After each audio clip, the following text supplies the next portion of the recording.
क्या रक्षाबंधन के भांति जन्माष्टमी में भी बढ़ जाएगा कन्फ्यूजन? कब है जन्माष्टमी? 18 तारीख को, 19 तारीख को? क्या इसको लेकर भी कन्फ्यूजन रहेगा? इस कार्यक्रम में सारी की सारी चर्चा करेंगे। शास्त्र के मत के अनुसार इस कार्यक्रम में चर्चा होगी।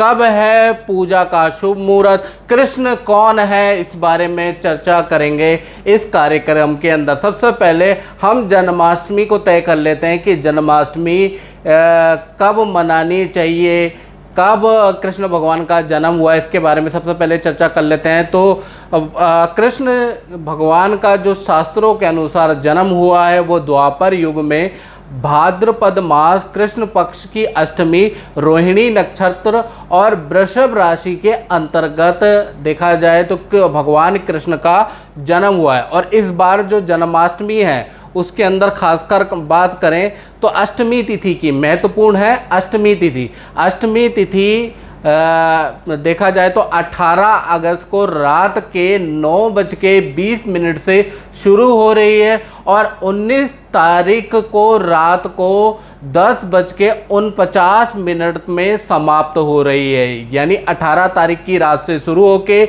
और 19 तारीख को रात के 10:49 में आपकी समाप्त हो रही है, जिसमें कि निशिता पूजा समय जो रहेगा वो रहेगा आपका रात को 12:03 से लेकर और 12:47 में रात को रहने वाला है। कुल अवधि जो शुभ मुहूर्त की है वो है 44 मिनट की।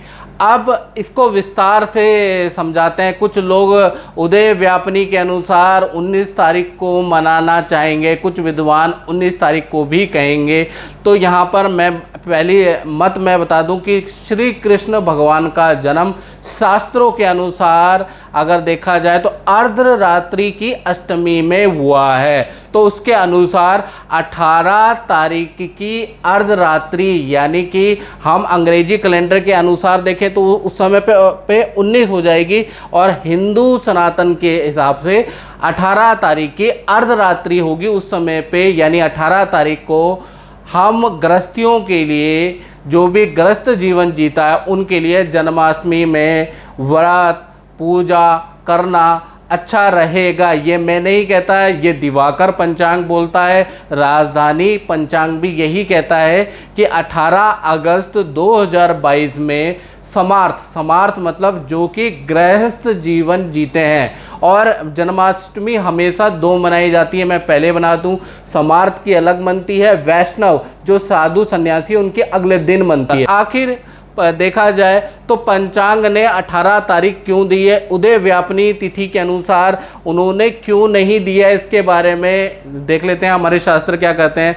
तो शास्त्र कहते हैं समर्ता नाम ग्रहणी पूर्वा पोष्याम निष्काम वनस्थे विधावथी और वैष्णवश्च परे वा पोष्याम। यानी कि लिखा है और धर्म सिंधु के अनुसार भी देखा जाए तो अर्धरात्रि व्यापनी अष्टमी में व्रत पूजन भगवान कृष्ण का श्रेष्ठ रहेगा। और इस बार एक और चीज़ मैं बता दूं कि इस बार कहीं ना कहीं जो भगवान का जो जन्म हुआ था वो रोहिणी नक्षत्र में आया था, तो रोहिणी और अष्टमी का संयोग नहीं आ रहा है इस बार।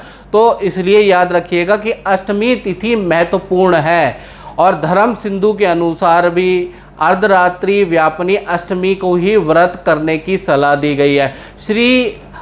श्रीमद् भागवत पुराण के अनुसार, विष्णु पुराण के अनुसार, वायु पुराण के अनुसार, अग्नि पुराण के अनुसार, भविष्य पुराण के अनुसार भी अर्धरात्रि व्यापनी अष्टमी तिथि को भगवान कृष्ण का जन्म होगा। लो, इतने सारे मैंने आपको तर्क दे दिए हैं जो कि आपका 18 तारीख को ही मनाया जाएगा। इसलिए पंचांग ने प्रमुखता से 18 अगस्त 2022 में जो समार्थ हैं यानी कि जो गृहस्थ हैं उनको मनाने की सलाह दी है। तो 18 तारीख को आप मनाएंगे यदि आप गृहस्थ हैं। वैष्णव है तो आपके लिए 19 तारीख है।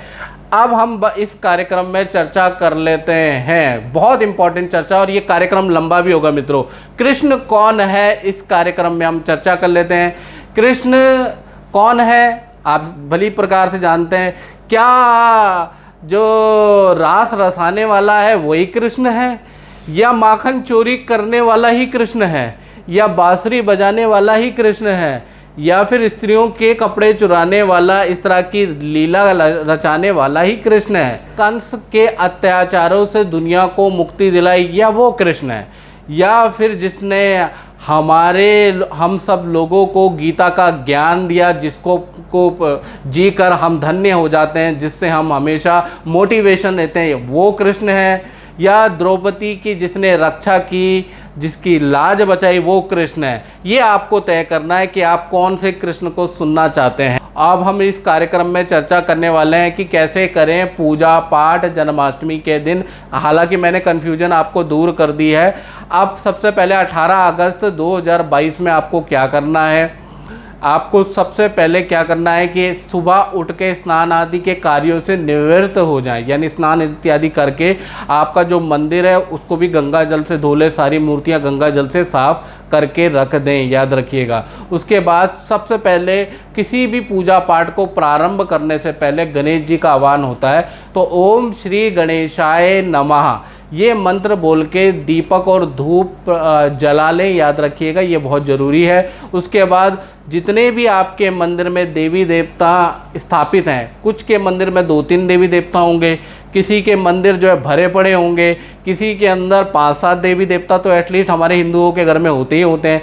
तो जितने भी देवी देवता आपके मंदिर में फोटो या आप प्रतिमा विराजित है, उतने फूल आपको लाने हैं और सबको एक एक फूल जरूर अर्पित करना है। और उस समय पे ये मंत्र जरूर बोल दीजिएगा। इनमें से 3 मंत्र बता रहा हूँ, कोई सा भी मंत्र बोल दीजिएगा। ओम इष्ट देवता भ्यो नमः, कुल देवता भ्यो नमः, ग्राम देवता भ्यो नमः। ये मंत्र मैंने इसलिए दिए क्योंकि इतने सारे आपने घर के मंदिर के अंदर देवी देवता भर दिए हैं, उनमें से आराध्य तो मित्रों एक ही होगा ना, बाकी और देवता क्या होंगे? वो सहायक देवता होंगे, इष्ट देवता होंगे, कुल देवता होंगे, ग्राम देवता होंगे। इनमें से कोई ना कोई देवता वो बन जाएंगे ऑटोमेटिकली। तो आपको ये मंत्र करना है, ओम इष्ट देवता भ्यो नमः, कुल देवता भ्यो नमः, ग्राम देवता भ्यो नमः बोल के उन सब पे जन्माष्टमी के दिन एक एक फूल अर्पित कर लें। चाहे आपके घर के अंदर 10 भगवानों की तस्वीरें तो 10 फूल आपको चढ़ाने पड़ेंगे।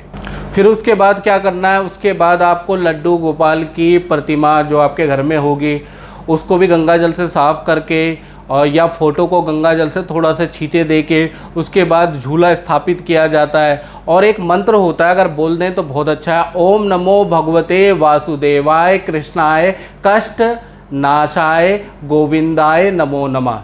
ये मंत्र का जाप अगर आप बोले, नहीं तो आप ओम नमो भगवते वासुदेवाय नमः, ये सरल मंत्र है। इसी से इस मंत्र को बोल के भगवान कृष्ण को आपको क्या करना है? श्रृंगार चढ़ाना है, उनके कपड़े बदलने हैं, उनको झूला झुलाना है, उनको तिलक लगाना है, उनको पंचामृत चढ़ाना है। ओम नमो भगवते वासुदेवाय नमः ये मंत्र बोल के ही फल मिष्ठान इत्यादि आपको सुबह के समय पे आपको जरूर चढ़ाना है, याद रखिएगा। उसके बाद संपूर्ण दिन आपको व्रती रहना है, ये तो आप जानते ही हैं। उसके बाद कृष्ण के जन्म के बाद यानी कि 18 तारीख की मध्य रात्रि, जो कि अंग्रेजी तारीख के अनुसार 19 आ जाएगी, लेकिन हमारी मध्य रात्रि होगी। 18 तारीख की मध्य रात्रि के समय पे कृष्ण भगवान का जन्म हुआ था और उसमें रोहिणी नक्षत्र भी था, वृषभ राशि भी थी, लेकिन अष्टमी तिथि शास्त्रों के अनुसार ज़्यादा महत्वपूर्ण है।